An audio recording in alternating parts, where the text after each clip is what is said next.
kita ingatkan terus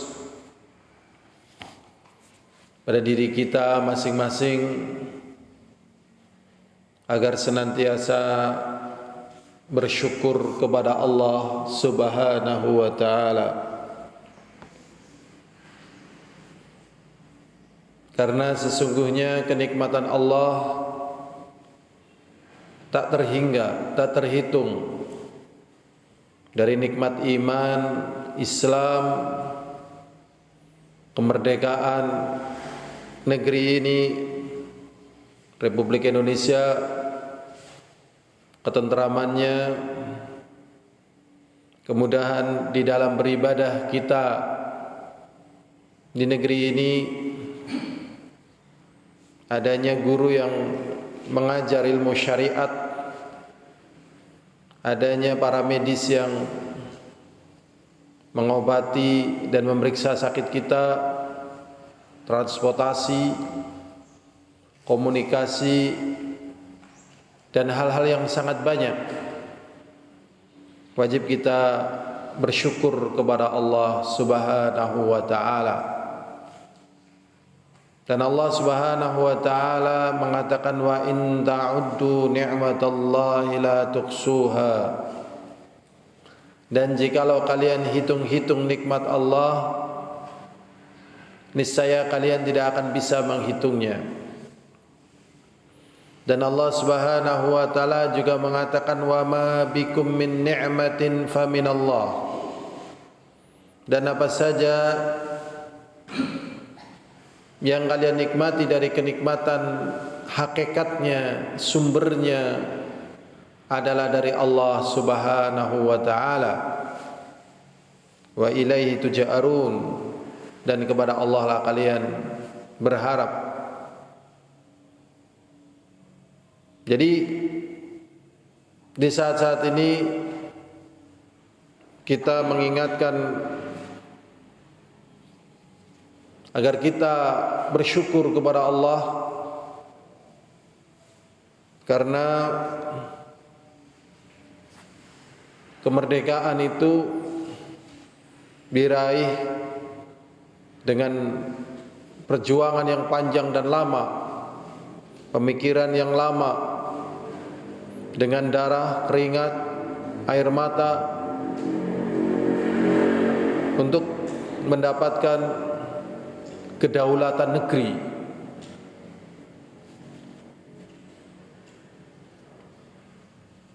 Dan kedaulatan negeri itu belum semuanya diraih oleh negeri-negeri yang ada di dunia ini. Masih ada negeri-negeri yang kedaulatannya belum diakui, dan banyak negeri-negeri yang kedaulatannya belum lama dia mendapatkan kedaulatan negeri. Sedangkan negeri kita termasuk sudah lama.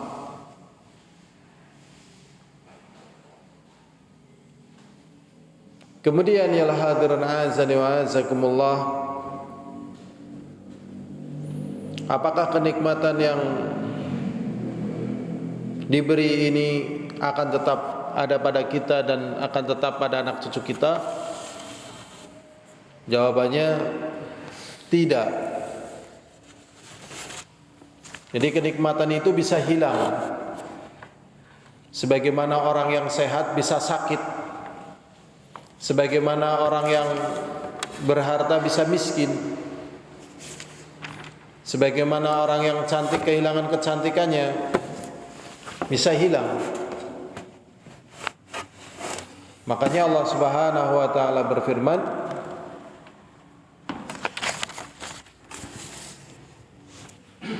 law anna ahlal qura amanu wattaqau la fatahna alaihim barakatim minas samai wal ard walakin kadzabu fa akhadnahum bima kanu yaksibun. Allah Subhanahu wa taala mengatakan, jikalau penduduk satu negeri, satu kampung, satu negara beriman dan bertakwa kepada Allah, La fatahna 'alaihim barakatim minas sama'i wal ard. Sungguh akan kami bukakan kepada mereka barakah dari langit dan bumi.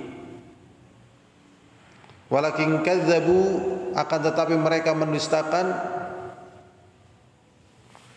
Wa akhadnahum bima kanu yaksibun, dan kami siksa mereka dengan perbuatan mereka. Jadi keamanan negeri harus dijaga, harus disyukuri. Karena bisa diambil keamanannya ini menjadi sebaliknya.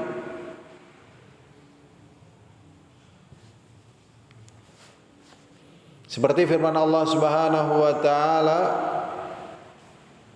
afa aminu ahlul qura ayatiya ba'suna bayatan wa hum naimun. Apakah suatu penduduk negeri merasa aman dan tentram akan datang petaka dari kami di waktu malam sedangkan mereka dalam keadaan tidur? Afa amina ahlul qura ayatiya ba'suna duhan wa hum yal'abun. Apakah penduduk bumi satu negeri merasa aman, merasa tentram dari siksa dari kami di waktu siang sedangkan mereka sedang bermain-main? Afa aminu makrallah, apakah mereka merasa aman dari makar Allah? Fala yamanu makrallah illa kamul khasirun. Tidaklah merasa aman dari makar Allah kecuali orang-orang yang merugi. Berarti kemerdekaan itu memang harus dijaga. Keamanan negeri harus diciptakan. Kewibawaan pemerintah pun harus dijaga. Ikhlas karena Allah Subhanahu wa taala. Karena ini yang lebih kuat daripada menjaga keamanan negeri, ketentraman negeri, kewibawaan pemerintah. Karena manusia atau karena bayaran ataupun karena yang lainnya. Nah, ini tidak kuat. Lebih kuat karena Allah Subhanahu wa taala. Karena semuanya kullu man 'alaiha fan, setiap yang ada di muka bumi ini akan binasa. Wa yabqa wajhu rabbika dzul jalali wal ikram, dan yang kekal di muka bumi ini adalah Allah yang memiliki keagungan dan kemuliaan. Pada hari Ahad ini tanggal 4 Safar 1145, hari Ahad atau tanggal 20 Agustus kalau nggak salah. Ya, tanggal 20 Agustus ya. Tahun 1000 ya. 2023. Ya, hari Ahad jam 11 kurang 10 ini saat ini di Masjid Ali bin Abi Thalib, Jatinegara Sempor. Kita akan membahas tentang hakikat kemerdekaan. Judulnya kalau nggak salah, inilah kemerdekaan yang hakiki, atau inilah hakikat kemerdekaan. Oh, inilah kemerdekaan yang hakiki. Berarti kalau kita akan bahas tentang inilah kemerdekaan yang hakiki, berarti di sini ada pembahasan tentang makna sebuah kemerdekaan. Secara umum kemerdekaan yang dipahami di sini adalah kedaulatan satu negeri atau satu bangsa. Satu negeri kemerdekaannya diakui oleh negeri lain. Ya, karena memang di zaman kita ini negeri sudah berbangsa-bangsa, bernegara-negara.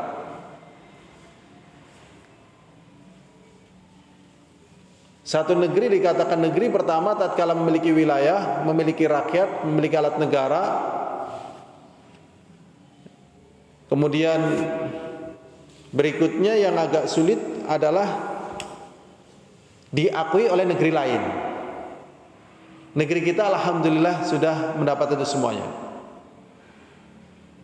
Di antara negeri-negeri yang mengakui kemerdekaan negeri kita, yang pertama kali di antaranya Mesir. Kemudian negeri-negeri yang lainnya. Ada negeri yang sebenarnya sudah merdeka, tapi karena banyak yang belum mengakui kemerdekaannya sehingga dianggap belum merdeka, di antaranya Palestina. Kemudian juga orang menganggap kemerdekaan ini adalah kata umum, sehingga seperti orang mengatakan merdeka dari hutang, atau misalnya merdeka maksudnya telah selesai pekerjaannya. Merdeka maksudnya adalah bebas dari tugas, ya. Jadi hal-hal yang sering muncul dari kata merdeka. Kemudian apakah yang dinamakan dengan kemerdekaan yang hakiki? Jadi negeri ini secara konstitusi, secara hukum, pengakuan internasional, secara syarat berdiri sebuah negara. Waalaikumsalam warahmatullahi wabarakatuh. Ada alat negara, ada rakyat. Ini merdeka sudah. Hakiki ini secara pemerintahan. Sekarang pertanyaan kedua, apakah rakyatnya? Lebih sempit lagi, apakah diri kita telah merdeka secara hakiki? Jawabnya belum tentu. Belum tentu. Syekh Muhammad bin Shalih Al-Utsaimin mengartikan makna merdeka. Merdeka dalam bahasa Arab artinya istiqlal. Adalah tatkala seorang hamba berdiri di hadapan Allah untuk beribadah kepadanya, maka dia telah merdeka dari belenggu kemalasannya, dari belenggu syahwatnya, dari belenggu syubhatnya, dari belenggu yang banyak. Karena orang untuk bisa menjalankan agama Allah ini harus merdeka. Contoh aja yang kecil aja, untuk mengerjakan sahur. Ini kalau malas bangun nggak sahur ya. Untuk mengerjakan sholat subuh, kalau nggak mau wudhu nggak sholat subuh dia. Bahkan untuk sholat 5 waktu, kalau dia malas dia nggak sholat dia. Berarti dia masih dalam cengkeraman hawa nafsunya, masih dalam cengkeraman hal-hal lain sehingga dia belum merdeka dari cengkeraman itu. Ini kata Syekh Muhammad bin Shalih Al-Utsaimin. Jadi merdeka adalah tatkala dia tegak berdiri di hadapan Allah. Ada lagi wacana tentang arti sebuah penjajahan. Berarti makna daripada merdeka kebalikan dari penjajahan. Apa yang dikatakan oleh Syekhul Islam Ibnu Taimiyah rahimahullah taala, beliau mengatakan penjajahan yang dilakukan oleh para Holanda, jadi hampir negeri Islam itu dijajah oleh Belanda, oleh Prancis, ya. Adapun Jerman, sebagian kaum muslimin tertarik dengan Jerman karena Jerman memerangi Yahudi. Walaupun Jerman juga bukan dari orang-orang yang mengibarkan keimanan, cuman memerangi Yahudi. Di sini sehingga seakan-akan ada komunikasi antara Islam dengan Nazi Jerman. Padahal kalau kita lihat perjuangan Nazi Jerman itu bukan atas nama Islam, tapi atas nama bangsa mereka, bangsa Arya. Dan dari perjuangan Jerman ini ternyata mereka memilih bunuh diri tatkala mentok dalam perjuangan mereka. Adolf Hitler, kemudian panglimanya kolonel siapa mati bunuh diri, tatkala kepepet mati bunuh diri, bayangkan. Waliyadzubillah. Jadi kalau mereka kepepet bunuh diri sampai akhirnya kalah Jerman. Ya. Jadi negeri-negeri Islam dijajah kebanyakan. Indonesia dijajah Belanda, dijajah Inggris, dijajah Amerika, Jepang, Brunei juga dijajah, Malaysia juga dijajah, Yaman juga dijajah, Saudi juga dijajah, Mesir wallahu alam, ya, kayaknya juga dijajah. Hampir negeri-negeri Islam semuanya dijajah. Yang lebih miris yang menjajah kadang negeri yang kecil, seperti Yaman dijajah oleh Inggris. Sehingga ada istilah, ini kayaknya ada kolerasinya, yang disebut dengan istilah mereka Return to Eden, ya, kembali ke Aden, kerajaan Solomon, Nabi Sulaiman. Jadi mereka ingin kembali ke Aden dalam rangka untuk mengambil kekayaan yang kata mereka ini adalah peninggalan Raja Sulaiman, Solomon. Jadi Inggris ikut menjajah Indonesia, Saudi pernah dijajah Inggris, padahal negeri kecil. India pernah dijajah Inggris, Malaysia. Dan tatkala mereka menjajah, mereka mengambil semuanya, tulisan para ulamanya, kitab-kitabnya, semuanya begitu diambil itu. Belanda juga ngambil semuanya, sehingga kalau para ulama ingin menulis satu kitab ternyata tidak ada di literatur mereka, mereka justru ngambilnya di literatur Britania, Inggris. Nah, ini Inggris sudah. Tapi Syekhul Islam Ibnu Taimiyah mengatakan penjajahan yang dilakukan oleh Belanda di dalam kitab Iqtidaus Shiratal Mustaqim, maksudnya Belanda, penjajah Belanda, ini lebih ringan daripada penjajahan yang dilakukan oleh ahlul bid'ah. Kalau Belanda menjajah kita, mereka mengambil harta kita, memukul punggung kita, menyakiti kita, mengambil harta kita. Tetapi kalau ahlul bid'ah menjajah kita dari keyakinan kita, misalnya kita ingin menyatakan Allah di atas langit, nggak boleh. Padahal itu jelas Allah di atas langit dengan nas yang Allah beritakan. Ar-Rahman ala arsyistawa. Kemudian ya, al-kalimut thayyibu wal amalus shalih yarfa'u. Kalimat yang baik dan amal soleh naik ke atas. Apakah kamu tidak berdoa kepada zat yang di atas? Begitu. Ini nggak boleh, coba. Mereka melarang keyakinan. Berarti di sini sebenarnya bagi orang-orang yang beriman bertakwa, kemerdekaan hati itu lebih besar daripada kemerdekaan badan. Makanya mereka mengatakan mereka bisa merampas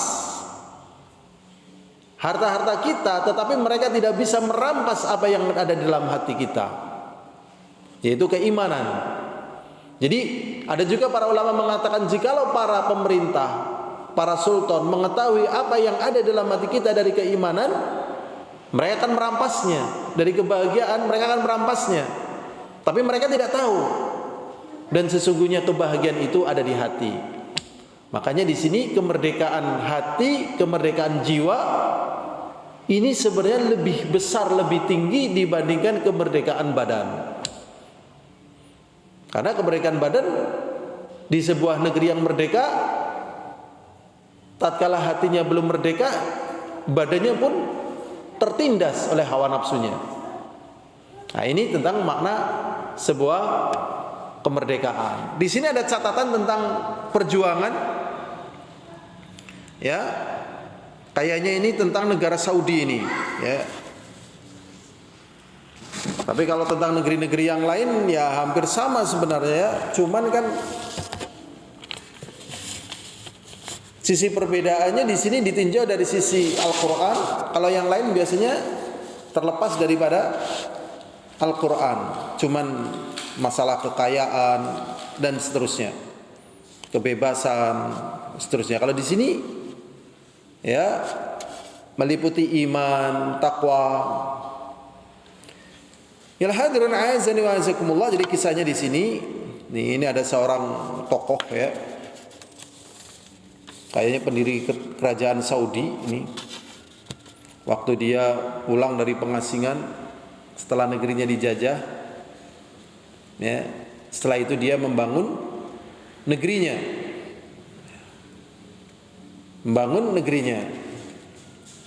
ya, ternyata, ya, pembahasan ini sebenarnya pembahasan yang paling bagus sebatas yang saya ketahui, karena tujuannya adalah keimanan, ya. Jadi negeri-negeri di dunia ini sebenarnya berjuang, termasuk Jepang itu, ya, tapi ini sifatnya umum. Kalau Jepang yang terkenal dengan restorasi Meiji, ya, restorasi Meiji seorang panglima perang di sana, kemudian Jepang jadilah apa yang terjadi sebagaimana yang kita lihat dari perkembangan teknologi. Ya, jadi mereka ingin membangun negerinya sebagaimana ada yang dalam restorasi Meiji. Ya. Kemudian di negeri ini juga ada proses perjalanannya, ada semacam Ki Hajar Dewantoro dengan taman siswanya. Ada proses perjalanan Tuanku Imam Bonjol dengan dakwahnya dan yang lainnya. Sekarang kita ingin baca penjelasan dari tokoh ini. Dia mengatakan begini. Jadi kenapa terjadi penjajahan? Sebab yang pertama, disia-siakannya ilmu yang bermanfaat. Jadi siapa saja yang menyanyiakan ilmu bermanfaat, siap-siap dia akan terjajah. Persis seperti ucapan pepatah yang mengatakan, man jahila syai'an adahu. Barang siapa yang bodoh terhadap satu perkara, maka kebodohan itu akan menjadi musuh bagi dirinya. Jadi bukannya nggak ada jalan, tapi kebodohan itu yang menutup jalannya. Bukannya tidak ada kebahagiaan, kebodohan itu yang menutup bahagianya. Bukannya tidak ada rezeki, kebodohan itu yang menutup rezekinya. Bukan tidak ada kemajuan, kebodohan itu yang menutup kemajuannya. Maka sebab pertama terjadinya penjajahan karena tidak adanya ilmu yang bermanfaat. Maka tugas para penjajah adalah membodohkan rakyatnya. Tugasnya. Nah, tugas orang yang membangun negerinya adalah menjadikan masyarakatnya menjadi ilmu yang bermanfaat.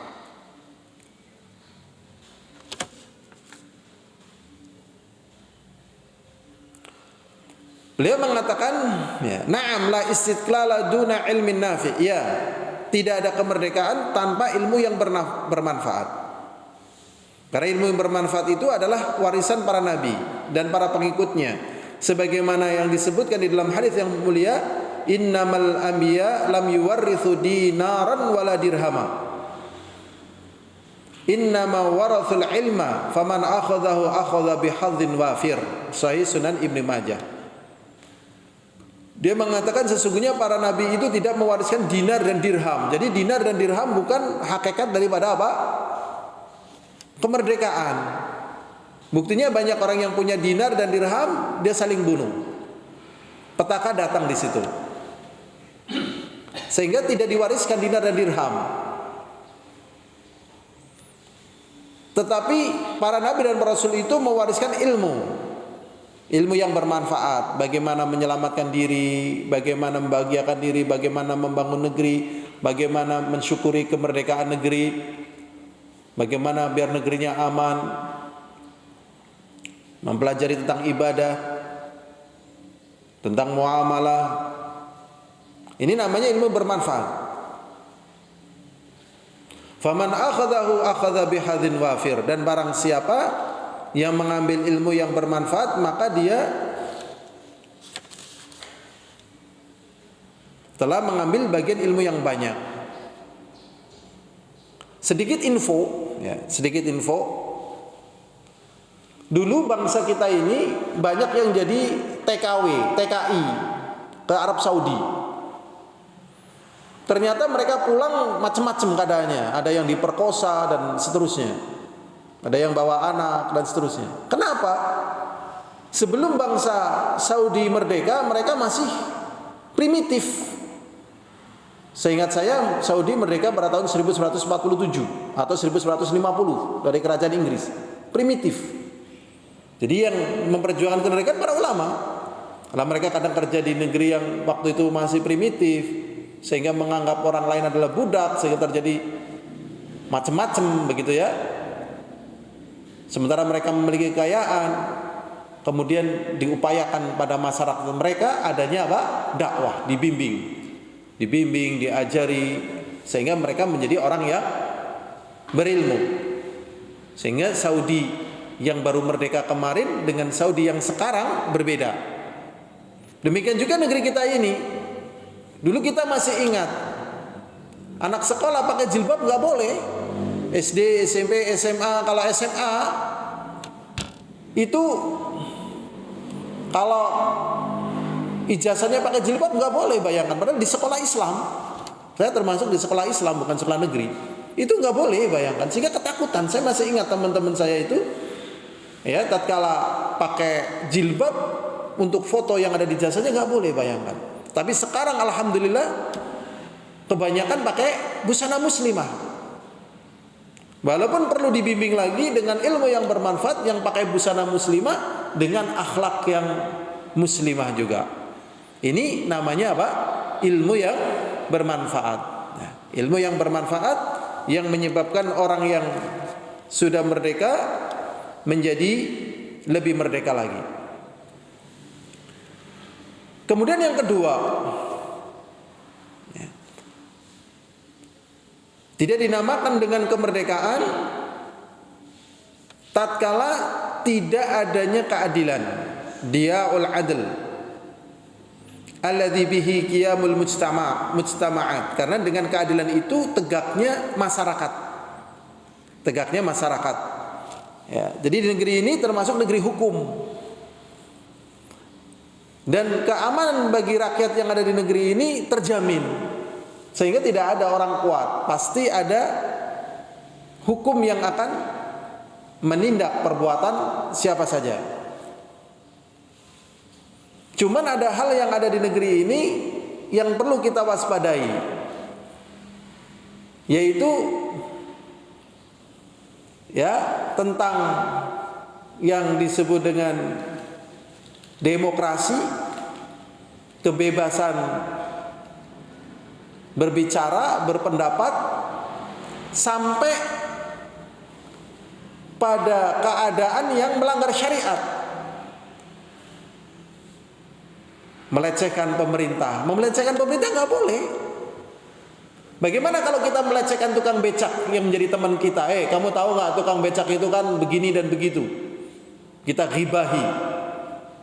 Ya, atau pedagang apa itu, kamu tahu nggak dia kan begini dan begitu. Boleh nggak? Nggak boleh. Nggak boleh. Jadi kita menggibahi tukang becak, menggibahi bakul sayur, menggibahi teman kita, nggak boleh. Nah, bagaimana kalau menggibahi orang yang memiliki kedudukan? Nah, ini hati-hati nih. Walaupun mungkin di negeri ini diperbolehkan semacam itu, tapi kita jangan masuk karena agama kita melarang. Rasulullah SAW mengatakan, man ahana sultanallah ahanahullah. Barang siapa yang merendahkan pemerintahan yang Allah berikan kepada satu negeri, maka Allah akan merendahkannya. Sehingga gak ada wibawa, gak berwibawa. Tatkala gak ada wibawa, maka rasa cinta kita kepada pemimpin kita berkurang, dan kenikmatan kita berbangsa dan bernegeri juga berkurang. Nah, terus bagaimana sikap kita tatkala menjumpai adanya kekurangan, kelemahan yang terjadi pada pemerintah, pada penyelenggara negara, atau pada masyarakatnya? Ya kita doakan. Dan tidak mesti mendoakan kebaikan untuk pemerintah, untuk rakyat, untuk bangsa ini pada bulan Agustus saja, bahkan di setiap waktu. Allahumma ja'al hadza baladan amina, atau doa-doa yang lain. Ya Allah, jadikanlah negeri ini menjadi negeri yang aman.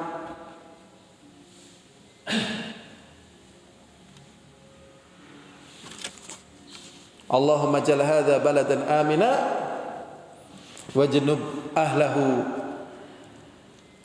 ay'budal asnam, dan jauhkan penduduknya dari menyembah berhala. Atau dengan doa-doa yang baik. Allahumma aslih lana wa aslih umura wulatana. Ya Allah, baikkanlah kondisi kami sebagai rakyat, dan perbaikilah kondisi pemimpin-pemimpin kami. Atau misalnya Allahumma aslih, Allahumma khfid lana wa khfid wulata umurina. Ya Allah, jagalah kami dan jagalah pemerintah kami. Allahumma rzuqna warzuq wulata umurina. Ya Allah, berikan rezeki kepada kami dan rezeki kepada para penyelenggara negara kita. Kita doakan dengan doa baik.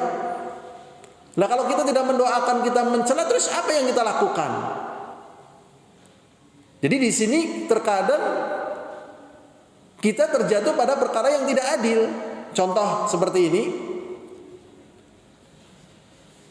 Rakyat tugasnya adalah menjalankan tugas rakyat.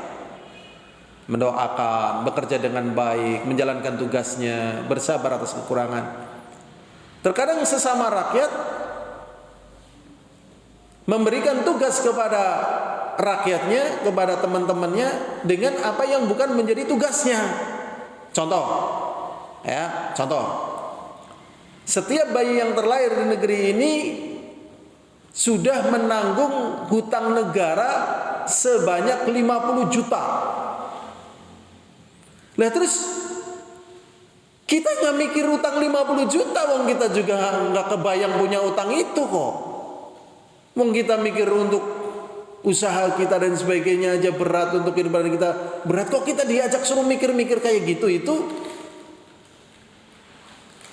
Jadi hal-hal seperti itu sudah ada yang mikirkan. Dan yang melakukan pembayaran ini juga pemerintah.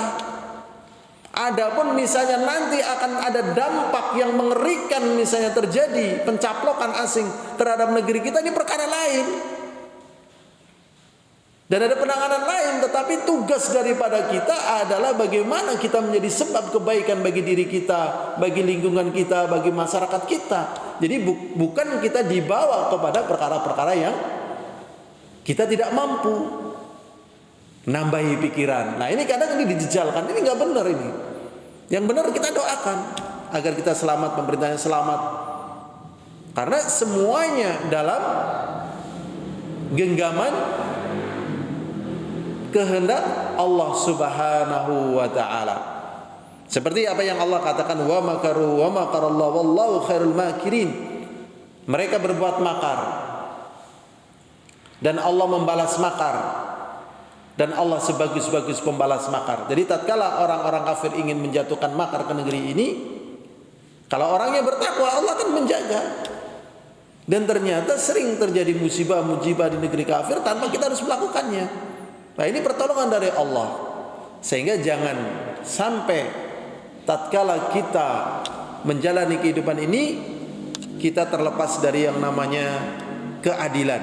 Ya, jadi keadilan ini yang menjadikan kita tambah merasakan adanya kemerdekaan.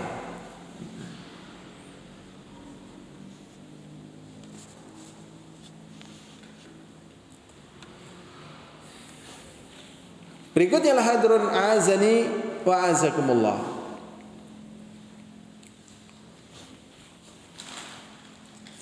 Kemudian di antara lagi yaitu keadilan, ya, karena lawan daripada keadilan adalah kezaliman, ya. Dan di sini akhirnya tersia-siakan amanah. Seperti firman Allah Ta'ala, innallaha ya'murukum an tu'addul amanati ila ahliha wa idza hakamtum bainan nas an tahkumu bil adli innallaha ni'ma ya'idzukum bih innallaha kana sami'an basira. Surat An-Nisa ayat 58. Sesungguhnya Allah memerintahkan kalian untuk menunaikan amanah kepada ahlinya. Dan apabila kalian berhukum di antara manusia, hendaknya kalian berhukum dengan adil. Sesungguhnya Allah SWT memberikan kebaikan dan memberikan nasihat terhadap kalian dengan perkara itu. Sesungguhnya Allah Maha Pendengar dan Maha Melihat. Kemudian juga firman Allah Ta'ala, ya ayyuhalladzina amanu la takhunullaha wa rasul. Wahai orang-orang yang beriman, janganlah kalian berkhianat pada Allah dan Rasulnya. Wa takhunu amanatikum, dan berkhianat terhadap amanat kalian. Wa antum ta'lamun, dan kalian mengetahui. Nah, ini berarti ditegakkan padanya apa? Keadilan. Jadi tatkala ditegakkan keadilan, maka ini menjadikan kita bisa lebih merdeka, ya. Ini keadilan baik pada diri kita ataupun kepada yang lain. Kepada diri kita contohnya, kalau kita misalnya mandi, ya, misalnya mandi, kita juga harus berbuat adil pada diri kita. Jadi jangan langsung misalnya kita ambil air, kita gebyurkan kepala kita.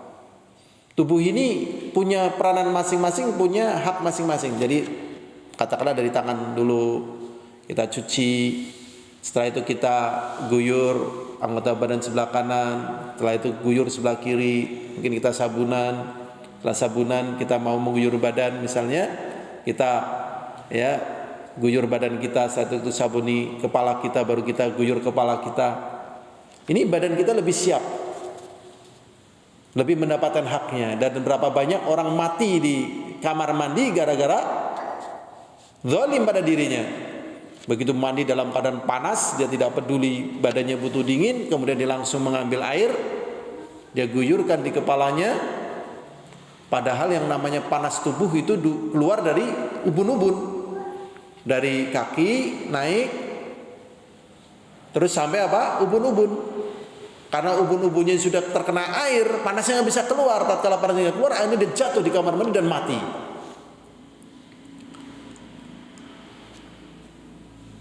Seperti misalnya tubuh kita butuh makanan secukupnya, karena kadang enak, akhirnya perut membesar dan terus membesar.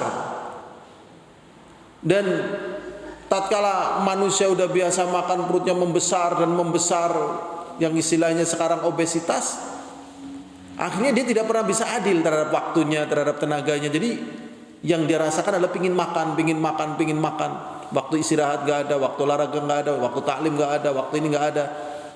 Nah ini terhadap diri sendiri pun harus adil, istirahat yang cukup, berdoa, mendekatkan diri kepada Allah, istirahat.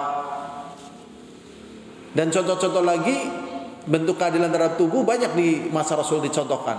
Rasulullah SAW melarang orang memakai sandal ya dengan satu kaki. Jadi kalau mau pakai sandal ya dua-duanya, kalau nggak pakai sandal ya dua-duanya. Jadi tidak boleh kita pakai sandal dengan satu kaki. Jadi zaman dulu supaya jalannya cepat, yang dikasih sandal itu satu kaki.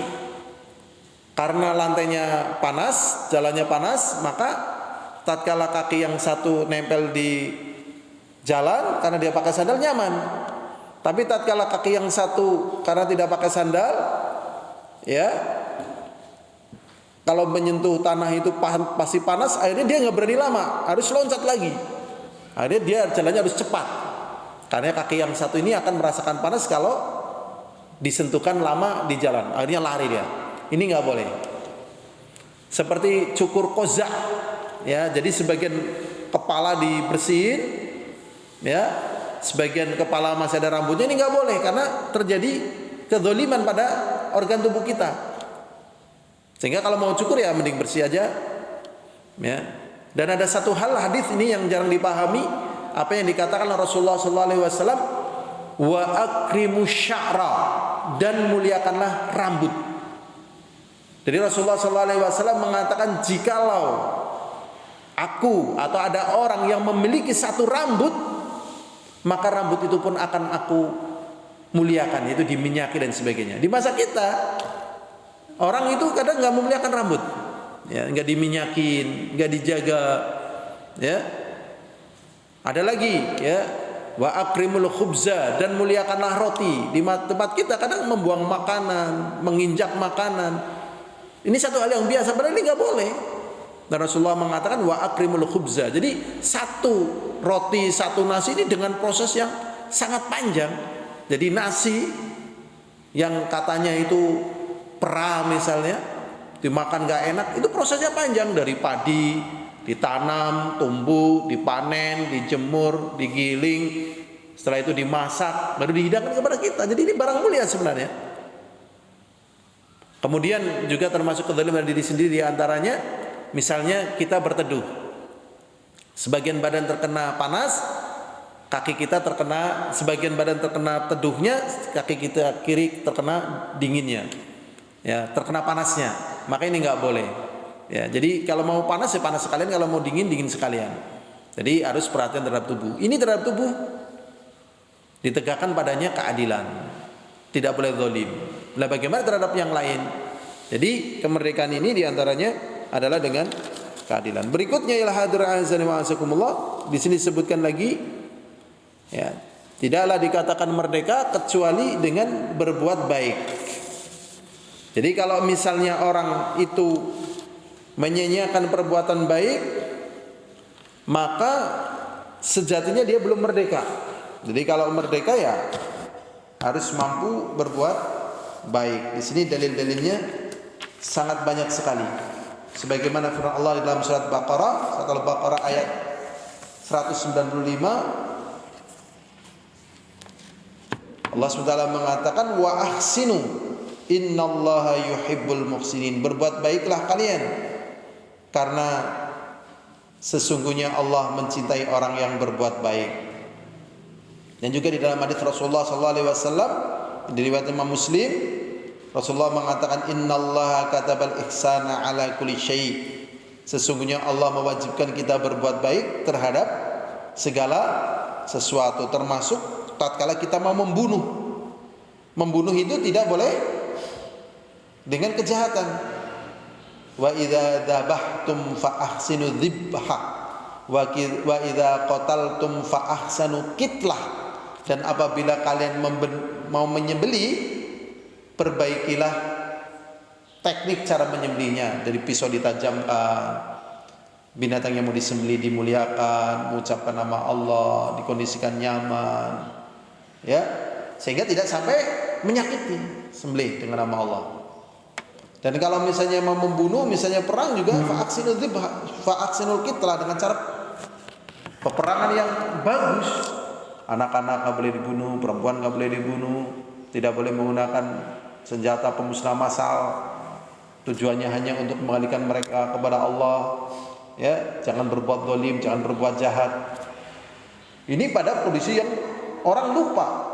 Ternyata agama kita menuntutkan tetap berbuat baik dalam keadaan walaupun seperti ini. Ya, seperti ini dalam keadaan yang seperti mau menyembelih dan sebagainya yang jarang diperhatikan oleh manusia. Ini 3 poin tentang perkara yang bisa menghantarkan kita kepada hakikat kemerdekaan. Yang pertama, memiliki ilmu yang bermanfaat, karena tanpa ilmu yang bermanfaat maka segala hal yang menjadi sebab kebaikan kita tertutup. Bisa jadi masalah masuk surga, masalah istiqomah, atau masalah kebaikan-kebaikan yang lainnya. Yang kedua, ya, menjauhi kezaliman, berbuat adil. Kemudian yang ketiga adalah berbuat baik. Al-hadir azani wa azakumullah, di sini juga ada perkara yang dilakukan Rasulullah sallallahu alaihi wasallam tatkala beliau membangun masyarakatnya agar dalam posisi yang lebih merdeka setelah Rasulullah SAW, ya, seperti dalam firman Allah Taala, Allahu waliyul ladzina amanu yukhrijuhum minadh dhulumati ilan nur wal ladzina kafaru awliya'umut taghut yukhrijunahum minan nur ilal dhulumat ulaika ashabun nar hum fiha khalidun. Allah adalah wali, pelindung, pembela bagi orang yang beriman, yang mengeluarkan mereka dari kegelapan menuju cahaya kesyirikan, bid'ahan, bangga dengan nasab, bangga dengan keturunan, bangga dengan negara, suku, ya, warna kulit dan seterusnya dikeluarkan. Enggak. Ya, seperti dalam firman Allah Taala, innamal mu'minuna ikhwah, sesungguhnya kaum mukmin adalah bersaudara, atau seperti dalam firman Allah Taala dalam surat Al-Hujurat, ya ayuhan nas inna khalaqnakum min dzakarin aw untha wa ja'alnakum syu'uban wa qabaila lita'arafu inna akramakum indallahi atqakum. Wahai sekalian manusia semuanya, Indonesia, Amerika, Saudi, semuanya wahai sekalian manusia, inna khalaqnakum min dzakarin aw untha, sesungguhnya kami ciptakan kalian dari laki-laki dan perempuan, wa ja'alnakum syu'uban wa qabaila, dan kami jadikan kalian berbangsa-bangsa, bersyu'ub, bernegeri-negeri, wa qabaila, dan berkabilah-kabilah, lita'arafu, untuk saling kenal mengenal. Kulit hitam, kulit putih, orang Jawa, orang Sunda, orang Dayak, orang Afrika, dan sebagainya, macam-macam. Nah, kadang mereka terjebak pada kondisi saling membanggakan. Ya, yang putih biasanya membanggakan dirinya putih, lebih mulia, lebih bagus. Yang hitam membanggakan dengan kekuatannya. Yang Arab membanggakan dengan Arabnya. Nah, kemudian Allah katakan ternyata enggak, di sisi Allah sama aja. Yang membedakan mereka adalah inna akramakum indallahi atqakum. Sesungguhnya orang yang paling mulia di antara kalian adalah yang paling bertakwa. Walaupun Arab tidak bertakwa tidak mulia di sisi Allah. Walaupun kulit putih tidak bertakwa tidak mulia di sisi Allah. Walaupun kulit hitam bertakwa mulia. Kalau Arab bertakwa mulia, Indonesia bertakwa mulia. Sehingga ini yang menjadikan orang merasa lebih merdeka, tidak tertekan dengan apa yang Allah hikmahkan dari masing-masing yang mereka jumpai, baik negeri, kulit, makanan, tempat tinggal, bahasa ataupun yang lainnya. Sehingga di sini mereka fokus pada ketakwaan, dan ketakwaan ini adalah hakikat daripada pembebasan manusia dari penjajahan. Jadi tatkala manusia tidak bertakwa, maka dia akan terjajah oleh hawa nafsunya, oleh egonya, oleh kesombongannya. Bahkan kadang oleh pakaiannya, kadang oleh dinarnya dan dirhamnya. Persis seperti yang dikatakan oleh Rasulullah sallallahu alaihi wasallam, ta'isa abdul dinar, ta'isa abdul qatifah, ta'isa abdul khamilah. Idza stangkalang tukish. Rasulullah mengatakan celaka hambanya dinar. Berarti dia diperbudak dengan uang dinar. Ta'isa abdul dirham, celaka bagi hamba atau budaknya dirham. Celaka bagi budaknya khamilah, jenis pakaian yang bagus, wal khamisah dan khamisah. Apabila dia tertusuk duri, dia tidak akan mampu mencabutnya. Maksudnya tatkala dia menghadapi problem, dia nggak bisa menyelesaikannya. Tapi bagi orang-orang yang beriman bertakwa, ya Allah, kembalikan kepada Allah, selesai. Plong di dalam hatinya. Setelah itu ternyata Rasulullah SAW membangun masyarakatnya dengan 3 poin ini. Dengan 3 poin.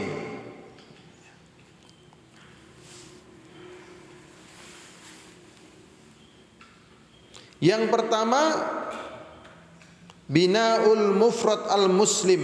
Dia Rasulullah membangun individu muslim, dibangun akhlaknya. Setelah merdeka dibangun nih. Kemudian yang kedua, binaul usrah al-muslimah, membangun keluarga muslimah.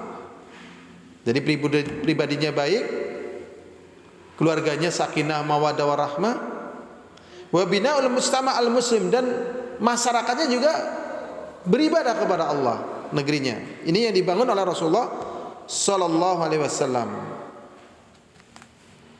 Ya, kemudian yang dibangun oleh Rasulullah dari masyarakat muslim seperti yang disebutkan di dalam surat An-Nahl ayat 97.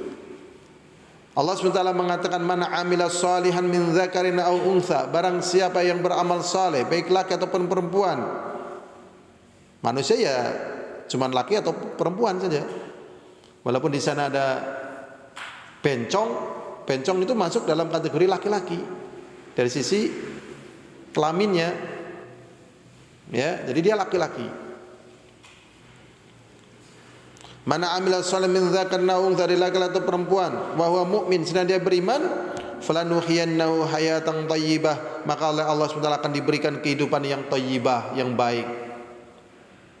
Wala najziyannahum ajrum bi ahsani ma kanu ya'malun, dan akan diberikan kepada mereka balasan dengan balasan yang lebih bagus daripada apa yang mereka kerjakan.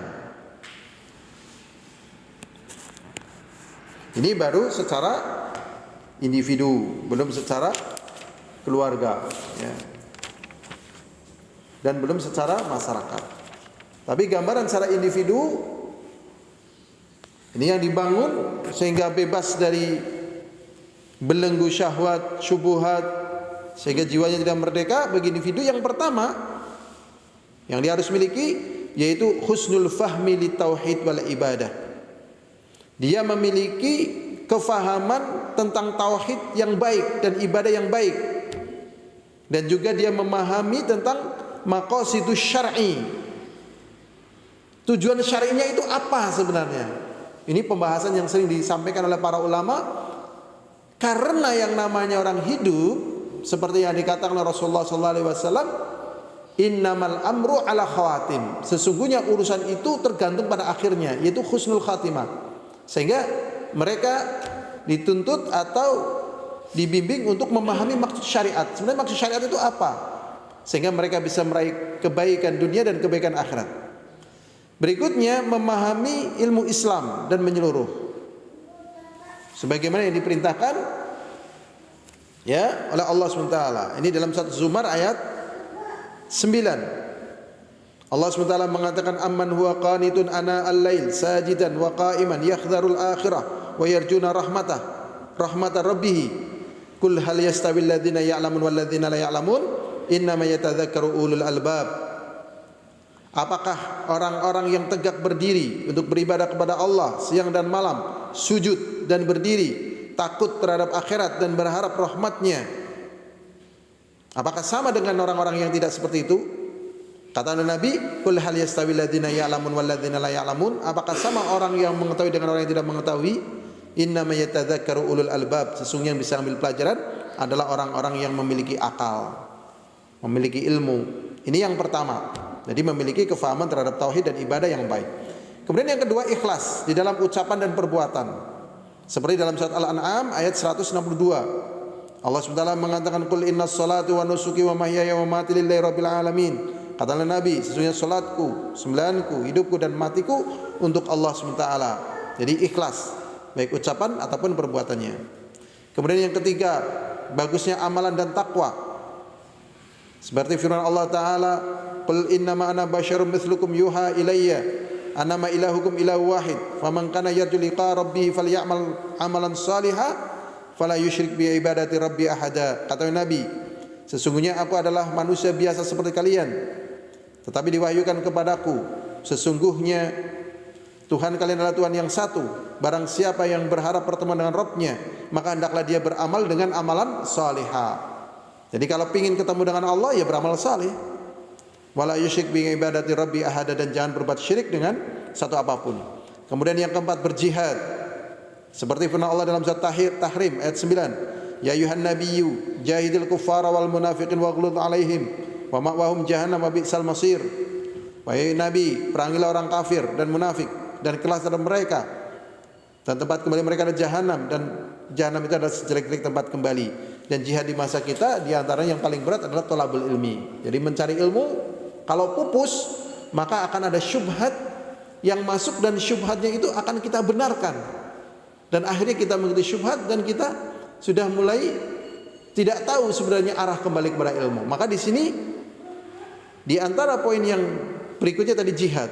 Jihad di masa kita ini adalah mencari ilmu. Mencari ilmu di antaranya juga berdoa kepada Allah, minta petunjuk. Yang kelima, yaitu ya menolong agama Allah. Kemudian yang keenam, taat kepada Allah dan Rasulnya. Dan juga poin-poin yang lainnya yang itu merupakan poin daripada perkara yang harus dibangun bagi setiap individu, sehingga dia kemudian menjadi individu yang merdeka, yang mampu ya berdiri di hadapan Allah setelah Allah SWT memberikan kemerdekaan pada negeri ini dengan kemerdekaan yang sempurna. Semoga Allah menjaga diri kita, keluarga kita, masyarakat kita, dan juga negara kita dari segala petaka, baik ancaman dari musuh-musuh manusia atau dari syaitan, baik dari dalam ataupun dari luar. Semoga Allah jadikan negeri kita menjadi negeri yang baldatun thayyibatun wa rabbun ghafur. Ini saja yang bisa kita sampaikan. Walhamdulillahirabbil alamin.